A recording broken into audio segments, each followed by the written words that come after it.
Formal nang binuksan ang Baler Skate Park, ilan sa mga ilang skate park dito sa Pilipinas at iyan nga ay dito sa Baler, Aurora. Pang-Olimpik ang kalidad. Ganyan inilarawan ni Congressman Romel Angara ang bagong bukas na Baler Skate Park sa Barangay Kalabuanan sa bayan ng Baler matapos ang ribbon cutting at inaugurasyon ng nasabing establishmento nitong ika-9 ng Agosto. Aabot sa mahigit kumulang 40 milyong piso ang inilang budget sa pagpapatayo ng nasabing gusali na pinangunahan ni District Engineer Eric Andal sa pakikipagtulungan ng mga miyembro ng Tiga-Baler Skateboarding Community. Dinaluhan ng pagtitipon ng mga miyembro ng Skate Pilipinas at Philippine Team ng Skateboarding sa pangunguna ni Carl Zambrano, ang Pangulo ng Philippine Skateboarding, gayon din sina Presidential son Bini Marcos, Brent Tolentino Margie Didal, gold medalist sa Asian Games, at SEA Games silver medalist Mac Feliciano na tubong Aurora. Samantala, pinaunlakan din ng mga miyembro ng LGU ang nasabing inaugurasyon sa pangunguna ni Mayor Ret Angara. Sa panayam ng RTV team kay Congressman Romel Angara, inihayag niya, ito nga ni Carl, ng presidente ng Skate Pilipinas, na noong pa man, nag-uusap-usap na kami. Ang Ormoc gumagawa ngayon kay Congressman Richard Gomez. Ang sabi niya sa akin, matatapos sila in December. In Lawag, they're going to build one also. So magkakaroon ng circuit yan. And hopefully, tayo yung pinakabaler, ang first stop, parang Philippine Surfing. Tayo ang first stop ng skateboarding competition. And sa tingin ko ngayon, tayo pa lang yung may pasilidad. According to them, the skaters, our Olympic skaters, our Philippine national team, tayo yung kumpleto na yung pasilidad so far. So malamang magkakaroon ng circuit yan. And definitely yan. Hopefully, ngayong August, katulad ngayon, walang alon, walang surfing, pero may skateboarding tayo. So it's gonna be a plan, it's gonna be all year round, para tuloy-tuloy yung pasok. Olympic standard, ika nga. That's what they said. Kaya nga sabi ko ng speech ko kanina, I'd like to quote them, and ang narinig nyo naman, ang sabi mismo ni Mark Dal, our gold medalist, this is the best so far. And hopefully, maging benchmark tayo.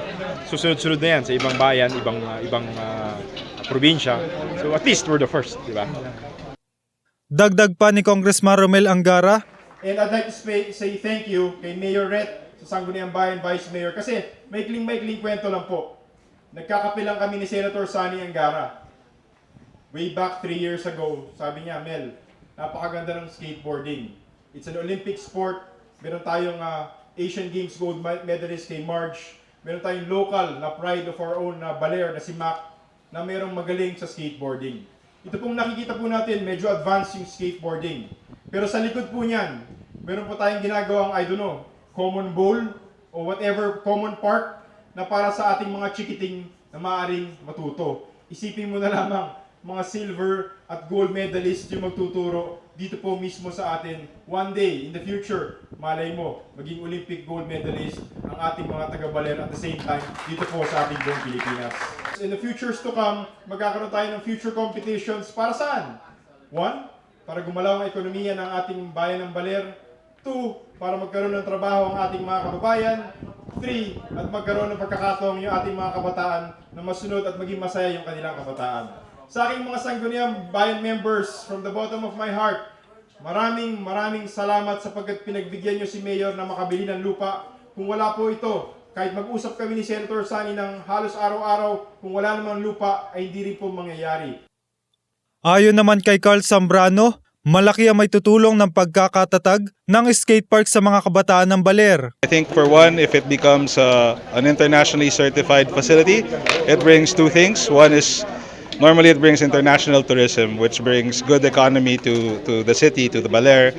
And secondly, it gives a great platform of opportunity for sports in Baler, wherein athletes and little kids, young kids, can practice skateboarding in a safe environment where they could progress and learn things that they've never done before. For any young kids around the Philippines who want to try skateboarding, who are looking for a safe place to try skateboarding, Baler Skate Park's probably the safest.